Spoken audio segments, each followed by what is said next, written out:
Welcome to a side order of Fringe Toast. Today's story comes to us from mysteriousuniverse.org from Mr. Paul Seaburn. Yorkshire's Atlantis may have finally been found, that being Ravenser. Ravenser disappeared in the 1300s. It looks like it was only established for a very short amount of time, but they built this city on sand. There's like a proverb. What is it called? The foolish man builds his house upon the sand. That's the one I was looking for. And that seems to be the case. Ravenser, like I said, disappeared in 1362 during a horrible storm. They had seawalls. They had some masonry seawalls, but unfortunately that wasn't enough to hold back the tides. And the flooding occurred, and the sand washed away, and so dideth the city. This is not widely known. This is not a widely known disappearing city. Most of the time people think about Atlantis. We did a story a couple of weeks ago about a city that was found off, what is believed to be a city off of the coast of Louisiana. However, there are a lot of documents. This is relatively recent. I mean, it's less than 1,000 years. We can't necessarily call this ancient. This isn't an ancient city. This is something that was written about. This is something that actually made room in Shakespeare's work on 5 different occasions. So we are very firmly sure that this place did exist, and it got washed away. The residents were, it's like 1,000 people in this small town.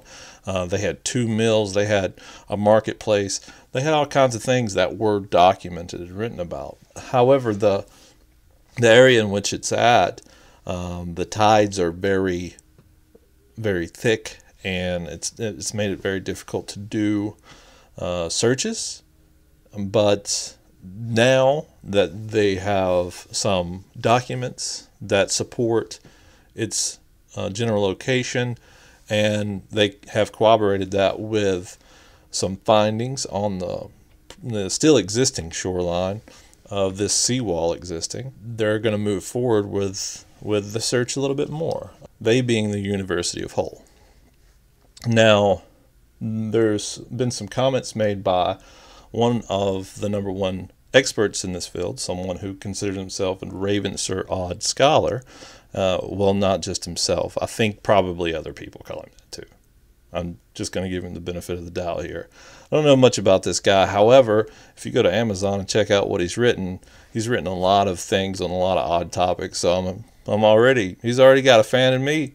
He's got a couple of comments here. It says, people had assumed it was way out to sea, as the shape of the peninsula now is very different to how it was in the 13th century. This document showed a stone ledge to the east of Spurn, which I believe could be the wall of a dock or quay. I don't know what a quay is. Hold on a second, I'll bring it up. What a quay definition. Yeah, there you go. So we're all on the same page now. The ridge was most likely rock armored to protect the port, as it was under threat from erosion way before it was abandoned. The bulk of the town's buildings were on a shingle bank called the Old Den to the west side of Spurn, and some brickwork from them has been found in the past. The town curved around like a fish hook, and the wharves were at the other end. Wharves? Maybe you meant waves? We'll have to figure out let's find out what a wharves is. I'm going to put that down below as well, if there's a definition to be found. Anyway, there it is. So I thought this was very cool. I thought this was very interesting, and thought it was worth mentioning to you. We love stuff like this when a discovery is made of anything old.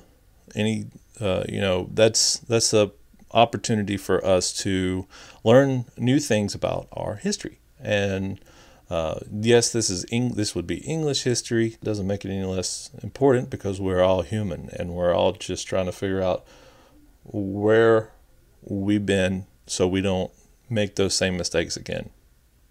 That rhymed. How about that, Jed? This whole thing is being forefronted by Dr. Daniel Parsons and researcher Dr. Steve Simmons of the University of Hull. They're pretty stoked about this. They're pretty stoked about this document. They found the document on eBay. Oddly enough, the stuff you can find on eBay.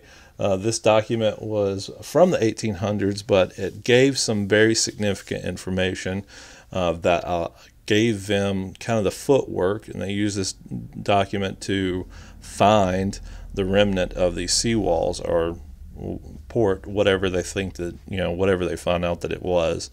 I'm sure that eventually we'll be seeing something on the History Channel with a beautiful diagram and whatnot. I would love to do something like that for you. But instead, you can just enjoy this picture while we take a brief moment of silence to think about all those that washed away, that actually they moved out. Everybody was like, oh shit, this is going down. We got to get out of here. If you like content like this, go ahead and hit the subscribe button. I really would appreciate a thumbs up, a like on your way out. Share this with your friends. Help me grow the channel a little bit. We're growing at a pretty nice pace right now, and we're about to reach that 500 mark, and I'm pretty excited about that. You can follow us on Twitter at Fringe_Toast. You can go like our Facebook page, where we go live every Friday night at 7 p.m. Eastern Time for some fresh Fringe. Or you can send us an email at fringetoast13@gmail.com. There you can send us your own stories, and let's talk about it. There's an opportunity there for you to share your story with the rest of us, and maybe I can either share that with everyone, or maybe you'd be a guest on the show. As a matter of fact, if you are interested in doing such, we do have an application. You can find that in the description, a link to that application in the description box down below.